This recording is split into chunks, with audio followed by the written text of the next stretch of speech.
여러분, 구약 성경을 읽다 보면 가끔 이게 대체 무슨 소리지? 싶은 독특한 의식들이 등장하죠. 오늘은 그중에서도 가장 흥미로운 주제 하나를 파헤쳐 보려고 합니다. 바로 고대의 바비큐 파티에 대한 분석인데요. 이게 그냥 고기 구워 먹는 제사가 아니라 아주 기가 막히게 설계된 시스템이거든요. 자, 그럼 이 놀라운 고대 문헌 속으로 바로 뛰어들어 볼까요? 본격적으로 이 질문부터 던져볼게요. 피를 흘리고 제단을 쌓는 그 옛날의 제사가 도대체 어떻게 사람들에게 가난한 이웃을 돌보도록 만들었을까요? 겉보기엔 그냥 되게 고리타분한 종교적 규칙 같잖아요. 그런데 사실 이 안에는 당시 사회적 약자들을 먹여 살렸던 진짜 눈부신 사회적 메커니즘이 숨어 있습니다. 먼저 첫 번째, 고대의 화목제에 대해 살펴보죠. 구약의 5대 제사 중 하나인 이 화목제, 영어로는 peace offering이라고도 하는데요. 쉽게 말해 하나님과 인간 그리고 사람들 사이의 친교를 상징합니다. 개혁주의 청교도 관점의 분석을 보면요. 이건 단순한 종교의식을 넘어선다고 해요. 회복된 공동체가 다 함께 모여서 왁자지껄하게 누리는 그 기쁨, 그걸 미리 보여주는 아주 특별한 제사였다는 거죠. 그렇다면 대체 왜 이런 잔치를 벌였을까요? 두 번째, 축하해야 할 세 가지 이유를 보겠습니다. 레위기 7장을 보면요. 의무적으로 죄를 씻기 위해 드렸던 속죄제랑은 완전히 달랐어요. 철저히 자발적인 기쁨에서 우러나온 거였죠.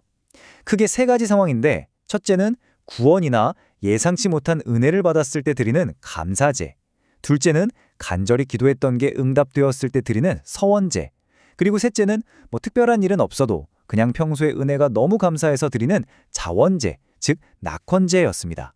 그러니까 억지로 바치는 게 아니라 와, 너무 기뻐서 파티를 열어야겠다 하는 자발적인 마음이 핵심이었던 겁니다. 세 번째, 신성한 만찬, 식탁입니다.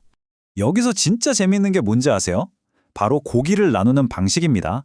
하나님께는 내장을 덮은 기름이나 콩팥 같은 가장 좋은 부위를 불살라서 향기로운 냄새로 드렸고요. 제사를 집례한 제사장과 그 가족들은 흔든 가산 부위랑 오른쪽 뒷다리를 챙겼죠. 그럼 남은 고기는 전부 봉헌자, 즉 제사를 드린 사람의 몫이었습니다. 하나님, 종교 지도자, 그리고 일반 백성이 마치 한 식탁에 둘러앉아서 음식을 나눠 먹는 듯한 그야말로 완벽한 화합의 바비큐 파티였던 셈입니다.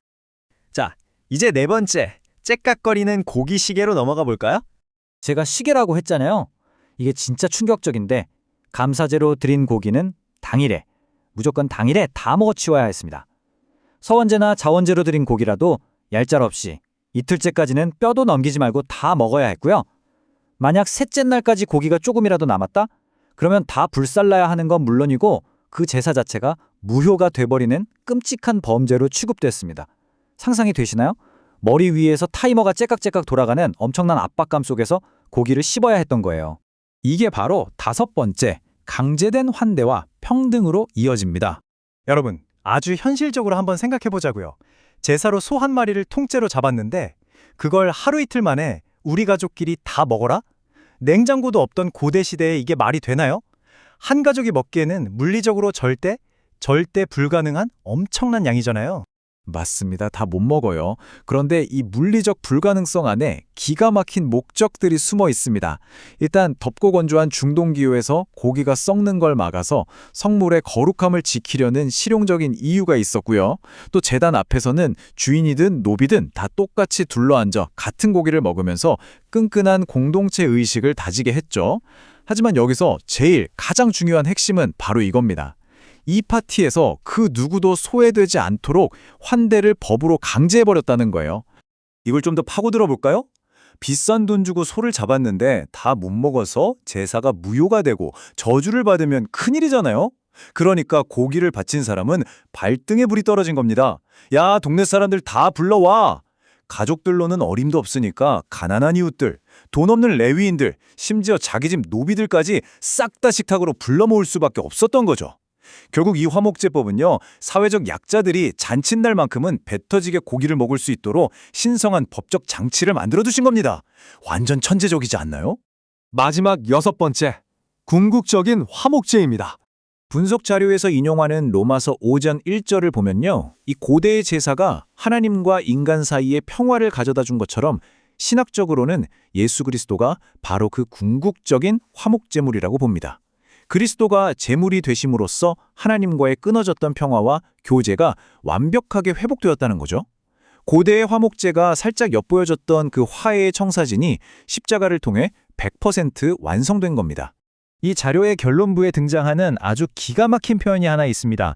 바로 은혜의 유통인데요. 고대 이스라엘 사람들이 그 아까운 고기를 자기 혼자 먹겠다고 쥐고 있으면 어떻게 됐죠? 썩어버렸잖아요. 우리가 받은 은혜도 똑같다는 겁니다. 나 혼자만의 공간에 꽁꽁 싸매두면 결국 부패해버린다는 거예요.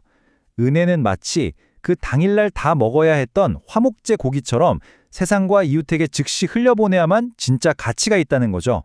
자, 이제 오늘 해설을 마무리하면서 여러분께 질문 하나를 던지고 싶습니다. 여러분은 지금 여러분이 받은 은혜와 축복을 나만의 창고에 차곡차곡 쌓아두고 계신가요? 아니면 째깍거리는 시한폭탄 앞에서 다급하게 이웃들을 불러 모았던 고대인들처럼 서둘러 그 은혜를 유통하고 계신가요? 고대의 바베큐 파티가 오늘날 우리에게 던지는 이 묵직한 질문 꼭 한번 생각해 보셨으면 좋겠습니다.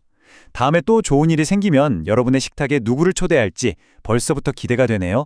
지금까지 흥미로운 고대의 지혜를 함께 살펴보았습니다. 함께 해주셔서 감사합니다.